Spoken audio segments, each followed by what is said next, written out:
Hello everyone, Roland here. Today we're going to discuss something very dear to my heart, which is CS 1.6. I used to play the shit out of that game. I also competed and won a few tournaments, but more importantly, I watched a shit ton of demos and matches between 2005 and late 2009. Basically, in that period of time, if I wasn't playing the game, I was watching it to learn new things, both as an individual player but also as an in-game leader to the teams that I've played in. And obviously throughout this time there were players that I liked more than others. So with that in mind, let's talk about my top 10 favorite 1.6 players. Before we move forward, I want to point out that while I do research on players for this video, most of my thoughts and comments will come from my memory, so I apologize in advance in case I will not be 100% correct on on farts, on facts stated here. Also, it was extremely difficult to find high quality footage on the players, so just keep that in mind before you start spamming that the video quality is not top notch. I promise I'm doing my best here, guys. I had a hard time doing this top 10, to be honest with you, because after the first few entries onto the list, it was extremely difficult to decide who to put in which order. Regardless, let's jump into it with an honorable mention. K-Sharp. Kyle Miller, aka K-Sharp, was born in August 1984 in the USA and was an amazing AWP player that played most of his years in Team 3D alongside legendary players such as Volcano, Method, Rambo, and Jaguar. Some of his most notable tournament victories are the 2002 Winter CPL, WCG 2004, and WCG 2005. Why did I like him? Well, open up your browser, go to YouTube and search his highlights. His AVP shots were as smooth as butter, and due to the fact that I was also opping in my teams at times, it was easy for me to start looking at oppers more and more, K-Sharp being one of the best in his time. A funny side note that I found while doing a bit of research about him is that in Dota, the sniper character's name, Cardell Sharpeye, is a direct reference to K-Sharp, so that shows you the reach of his influence throughout his career. Also, if you want to find out more about this player, go ahead and watch one of Thorin's videos about him. It's quite an interesting video and I will include it in the description box down below. But now, it's time to jump into the top 10, and first off, on the number 110 spot today we will have DSN. Harley Urval, I'm gonna butcher that, sorry, aka DSN, was born in May 1986 and is a Swedish opper that played for Fnatic for a very long period of time, almost 6 years from 2005 up until 2011. His achievements with Fnatic in that period of time are absolutely amazing, and if you don't believe me, just go ahead and check out their tournament achievements over at Liquipedia. They were one of the most consistent teams throughout that period, and I remember watching them a lot. In the beginning, I was mostly watching Forrest because of his fantastic skills, but DSN being the opera of the team and me being somewhat of an opera in my teams, I naturally felt attracted to his game. I still have glimpses of him hitting some nice shots in the B-bomb side of Train, and I remember him as being an extremely consistent player, which in my opinion overall helped Fnatic in that period of time to be on the top, but also to do something that is more difficult than reaching the top, and that is staying on the top. As a quick side note, in 2020 he founded an organization called HyperX in Singapore, and he is currently running CSGO to Asia League together with Faceit and CSGO to Asia. So he is still around in the scene, and if you want to check out an in-depth interview with him, as always, Thorin has you covered, and I will leave a link in the description box down below. Number 9 will bring us Wilden. Christian Lindström, I'm gonna butcher that also, I'm sorry guys, aka Wilden, was born in May 1985, and he was an opping IGL for some legendary teams such as SK Gaming, Ninjas in Pajamas, and Eyeballers. He was an extremely driven and ambitious player that was a solid component for a team, both in the server but also outside of it. I remember listening to an interview and he came up in the discussion. Unfortunately, I can't remember the details of the interview. I'm pretty sure it was a Thorin interview, but I do remember one of his guests told the story of Wilden putting up most of the traveling and accommodation money for his team just so he and his team can participate in a certain tournament. I'm sorry I can't remember the details, but in the end the details don't even matter. What matters though is that this shows you how driven and dedicated he was to achieving excellence in his field, and that is a quality that is rarely met and should always be cherished and appreciated in an individual. He retired, unfortunately, in 2007, and just as an interesting side note, his nickname is a Swedish word meaning the savage. Up next at number 8, it's Forrest. He is one of the most consistent players throughout the history of the game, and although at the making of this video he is 32 years old, his level is still decent enough to compete in tier 2 teams, and he is still an active member of the competitive scene. My first memory of him was a match that he played for Fnatic after joining the team from Begrip. It was a match on train, I believe, and I just remember my mind was blown away by his skill ceiling. I know this sounds like a cliche, but he made it look so easy, and that's what the best players do in any activity or sport. He is also the living proof in my eyes that age is not as important as people think in a game like Counter-Strike. If your dedication, focus and discipline is guided towards the game, you can last much longer than the average fan realizes. Forrest is also one of the 3 players who have been a permanent member of all 3 historical Swedish teams: NIP, SK Gaming and Fnatic. The other 2 players are GetRight and Tentpool. Coming up at number 7, it's going to be Luke. Lukas Wniek, aka Luke, was born April 1984 and was a Polish opper that was part of the legendary Golden 5 from the Pentagram team alongside Taz and Neo. Pentagram always had a special place in my heart, guys. Why? Well, it was 2004. I was browsing, got fragged to download my next Counter-Strike movie. I found one that had a decent number of downloads, so I downloaded it. It took around half a day to download, but it was a good choice. It was a movie about Team Pentagram, and Luke was their opper. What was and always will be special is that after that I started watching their demos, and I kind of discovered them before they started to be top teams. And in a weird way, that gave me a special kind of feeling knowing that I was watching these guys even before they were known and on the top of the scene. I guess it just flattered my ego and made me think that I have a good eye for talent. Regardless, Luke was a highly skilled opper, and it was very satisfying to watch him and his team grow little by little until they were on the top of the game. It's a great story that continued even after Luke was replaced by Pasha, and it will always be something special to me. After his CS run, in 2015, he joined an Overwatch team and played for a while. Number 6 is gonna be taken by Johnny R. Jonas Bolak, aka Johnny R, born May 1985, is a German opper that plays mostly for Mousesports and is known as one of the founders of the team. Although he wasn't active for a big number of years like most of the players on this list, he was around for 3 or 4 years I think, he left a lasting impression as being a very capable opper and is or was constantly featured on the top 10 opper lists throughout time. For me, he was always somewhat of a mystery, as I never had the chance to watch him play that much. By the time I was watching demos, he was retired, and there were not a lot of possibilities to backtrack on the demos at times, so I was left mostly with highlight videos. He did have a little comeback in 2006, where he played as a stand-in for Mousesports at EPS Germany Season 9, but for some godforsaken reason I remember that the GoTV was not provided to viewers like it normally was, so I could not watch the match. The only thing that was available was a shitty live feed of the game on an IRC channel. Now, I obviously followed that religiously, but it was a giant disappointment for me as I didn't have the chance to watch him play live prior to this event, and now when I had the chance to do so, it wasn't possible, so it was very frustrating. On the number 5 spot today, we will have Executor. Jørgen Johansen, aka Executor, was born in November 1982 and was a Norwegian player of South Korean descent. He played for some of the most legendary teams in history, such as Adrenaline, Eolithic, SK Gaming, Ninjas in Pajamas, and he also had a stint as a stand-in for Fnatic. Some other legendary teams of his were MTV, Team 9 and Spirit of Amiga.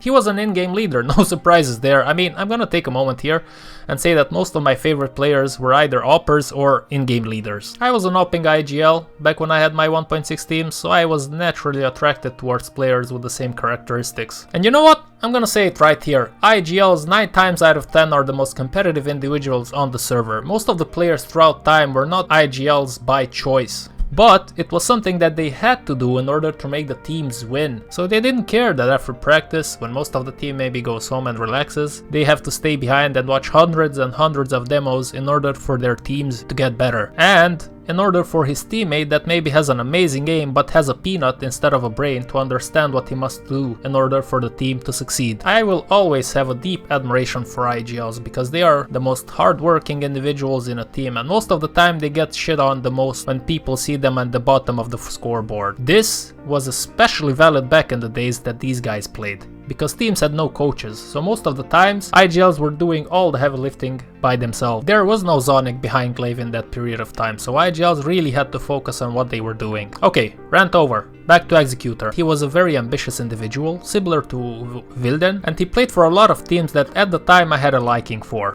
What I can still remember though is that he had somewhat of a shaky aim at times. I don't know why that comes up to my mind right now, but I remember watching a demo on Nuke and I noticed his crosshair was dancing around a little bit. And by saying that, I'm not implying anything, it's just a memory that I have, so take it as it is. And as an ending to his part in this video, I will take a quote from Wikipedia saying that Executor's impact was to show that if one had the talent and determination to be among the best in the world, then it was achievable. Even up to his time in Ninjas in Pyjamas, winning CPLs, he was still on a poor connection for his national region, and yet still was able to perform up to par. On LAN, he was simply dominating in his early days. At CPL London, despite being on a team with stars like Pari and Heaton, a number of spectators could be seen directly behind him watching him work his magic in a high-pressure LAN event. The latter half of Executor's career saw him impact the other side of the game, the mental component. As leader and tactician of teams like Eolithic and Noah, he enforced a strict practice schedule and demanded the kind of perfection from his troops he expected of himself. Coming up at number 4 we have Kogu.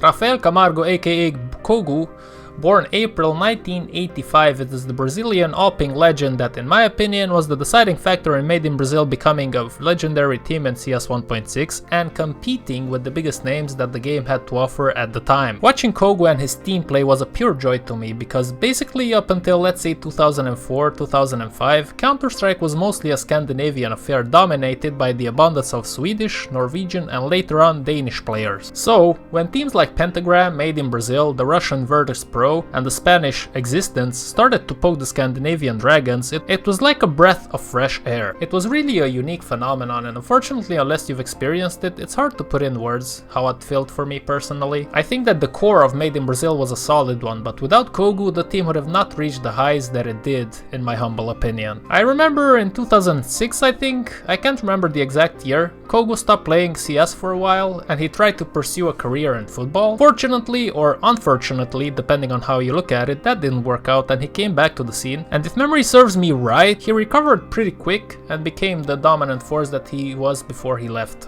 He was a force of nature, and seeing him bang heads with the Scandinavian operas and come out on top was something truly breathtaking. The bronze medal and the number 3 spot today is taken by Gore. Franz Burkhardt, aka Gore, born March 1982, was an Austrian rifler that spent his best run in mouse sports from 2003 to 2009, where they were ranked as the #1 team in the world for a period of time on the HLTV ranking. I personally always felt that Gore was underrated, although he was an absolute monster on the server. He had a certain type of savage style of playing, and I don't remember him making many mistakes, but his aim was so good that even if he did make mistakes, his aim would save him eventually. To compare him to a modern player, for me, the way he was underrated for a long period of time and then eventually recognized as a serious threat, I think Rain would fit this category the most. You remember how Rain always slipped under the radar of many people when talking about highly skilled individuals, and then eventually in 2018 or 19, I can't remember the exact year, people started finally giving him the recognition that he deserved. Gore is also the reason why I started switching my keyboard binds around. I basically copied what he used to do because it made so much sense. When he reloaded, he used the E button, dropping weapon with R and defusing with T. It makes sense because you place the buttons that you use the most closer to your direction binds. So